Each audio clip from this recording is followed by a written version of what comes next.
അസ്സലാമു അലൈക്കും. ജീവിതത്തിലെ എല്ലാ വഴികളും അടഞ്ഞു, ഈ ഒരു രക്ഷയുമില്ല, തീർന്നു.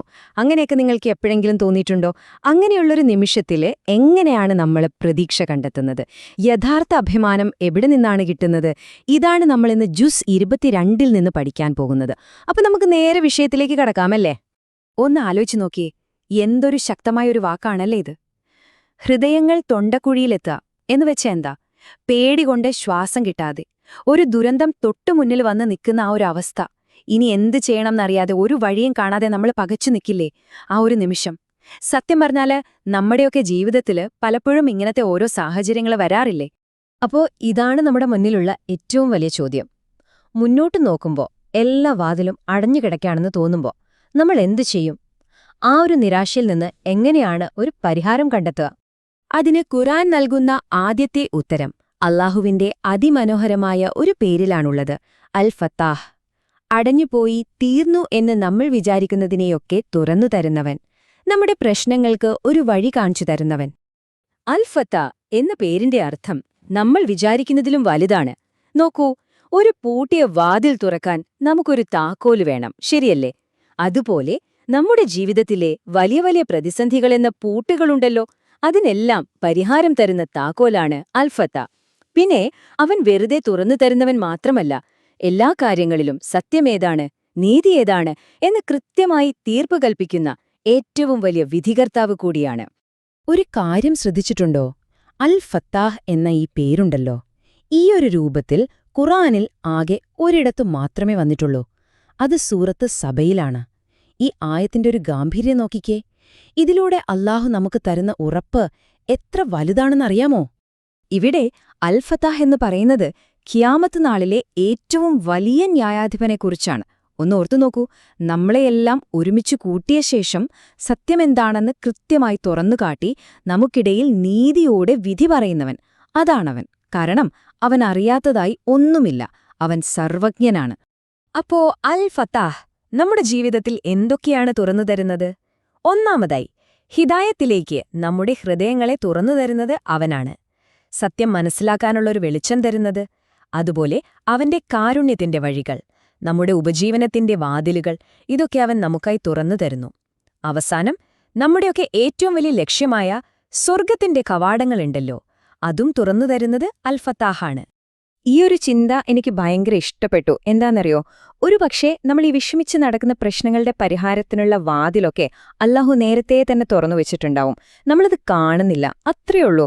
ഇത് നമ്മുടെ ചിന്തയെ തന്നെ മൊത്തത്തിൽ മാറ്റിക്കളയും, അല്ലേ?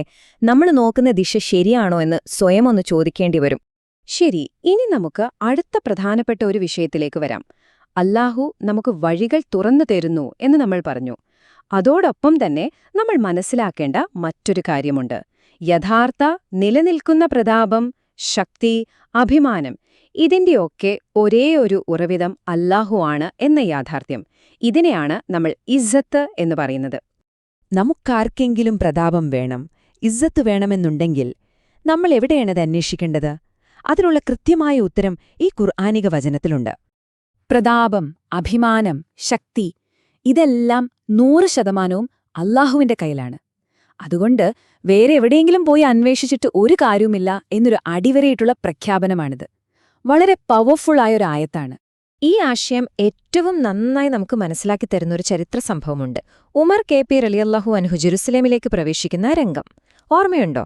കീറിയ വസ്ത്രമൊക്കെ ഇട്ട് തന്റെ ഭൃത്യനെ ഒട്ടകപ്പുറത്തിരുത്തി അദ്ദേഹം നടന്നു പോവുകയാണ്. ഇത് കണ്ടിട്ട് ചിലരൊക്കെ വിമർശിച്ചു. അപ്പോ അദ്ദേഹം പറഞ്ഞൊരു വാക്കുണ്ട്, അത് ചരിത്രത്തിൽ രേഖപ്പെടുത്തിയതാണ്.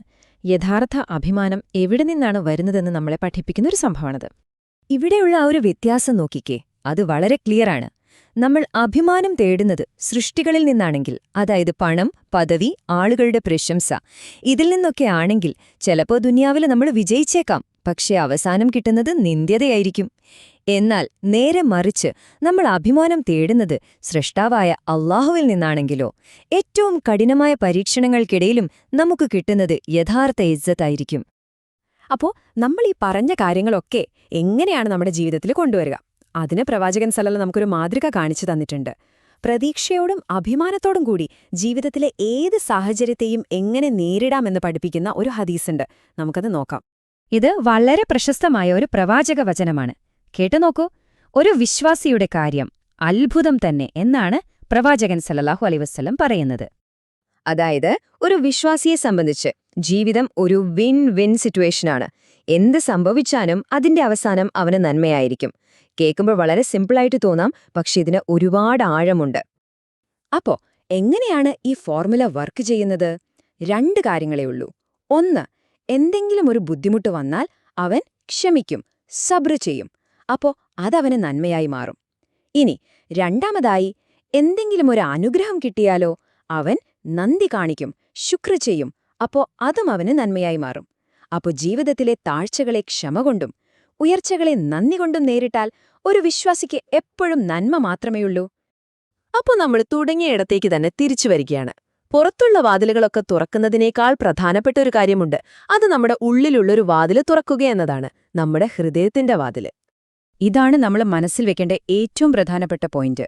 പുറത്തെ മാറ്റങ്ങൾ വരുന്നതിനും അല്ലാഹുവിന്റെ സഹായം കിട്ടുന്നതിനു മുൻപ് മാറ്റം വരേണ്ടത് നമ്മുടെ ഉള്ളിലാണ്. അല്ലാഹുവിന്റെ ഹിദായത്ത് സ്വീകരിക്കാൻ തയ്യാറായ തുറന്നൊരു ഹൃദയം നമുക്കുണ്ടാവണം. അവിടെ നിന്നാണ് എല്ലാം തുടങ്ങുന്നത്. പിന്നെ ഏറ്റവും വലിയൊരു സന്തോഷവാർത്ത എന്താണെന്നറിയാമോ? അല്ലാഹുവിന്റെ ഈ ആദരവ് എന്ന് പറയുന്നത് പെർഫെക്റ്റായ ആളുകൾക്ക് വേണ്ടി മാത്രമുള്ള ഒന്നല്ല. അവന്റെ ഗ്രന്ഥം സ്വീകരിക്കാൻ അവൻ നമ്മളെ തെരഞ്ഞെടുത്തു. അതിലാരുണ്ട്? വീഴ്ചകളൊക്കെ പറ്റുന്ന നമ്മളുമുണ്ട്. ഒരിടത്തരം വഴിയിലൂടെ പോകുന്നവരുണ്ട്. നന്മ ചെയ്യാൻ വേണ്ടി മുന്നോട്ടോടുന്നവരുമുണ്ട്. ശ്രമിക്കുന്ന എല്ലാവരെയും അല്ലാഹു അതിൽ ഉൾപ്പെടുത്തിയിരിക്കുന്നു. മാത്രമല്ല, ഈ പറഞ്ഞ എല്ലാ വിഭാഗക്കാർക്കും അല്ലാഹുവിന്റെ അനുമതിയുണ്ടെങ്കിൽ സ്വർഗം വാഗ്ദാനം ചെയ്തിട്ടുണ്ട്. അതിലും വലിയൊരു വിജയം വേറെന്തുണ്ട്, അല്ലേ? അവസാനം നമ്മൾ മനസ്സിലാക്കേണ്ടത്, അല്ലാഹുവിന്റെ ഗ്രന്ഥത്തിൽ മുറുകെ പിടിക്കുന്ന എല്ലാവരെയും അവന്റെ ആദരവ് തേടിയെത്തും എന്നതാണ്. അപ്പൊ നമുക്ക് നമ്മളോട് തന്നെ ഈ ചോദ്യമൊന്ന് ചോദിച്ചു നോക്കാം. അടഞ്ഞ വാതിലുകൾ തുറന്നു തരുന്ന അൽ ഫത്താഹിനെക്കുറിച്ച് നമ്മൾ കേട്ടു. യഥാർത്ഥ അഭിമാനമായ ഇസ്സത്തിന്റെ ഉറവിടം അവനാണെന്ന് നമ്മൾ മനസ്സിലാക്കി. അവന്റെ കാരുണ്യം എത്ര വലുതാണെന്നും നമ്മൾ അറിഞ്ഞു. ഇതെല്ലാം കഴിഞ്ഞിട്ടും അല്ലാഹുവിലേക്കുള്ള എന്റെ വഴി അടഞ്ഞു കിടക്കുകയാണെന്ന് ഇപ്പോഴും നിങ്ങൾക്ക് തോന്നുന്നുണ്ടോ? അപ്പോൾ നമുക്ക് ഈ ഒരു ഉറച്ച വിശ്വാസത്തോടെ അവസാനിപ്പിക്കാം. ഒന്ന് ഓർക്കുക, ഹിദായത്ത് വേണം എന്നൊരാഗ്രഹം നിങ്ങളുടെ ഹൃദയത്തിൽ ഇട്ടു തന്നതാരാണ്? അത് അല്ലാഹുവാണ്. അങ്ങനെയെങ്കിൽ ആ ഹിദായത്തിലേക്കുള്ള വഴി തുറന്നു തരാനും അവൻ മതിയായവൻ തന്നെയാണ്. അതുകൊണ്ട് ആ ഒരു പ്രതീക്ഷയോടെ നമുക്കടുത്ത പടി മുന്നോട്ട് വയ്ക്കാം.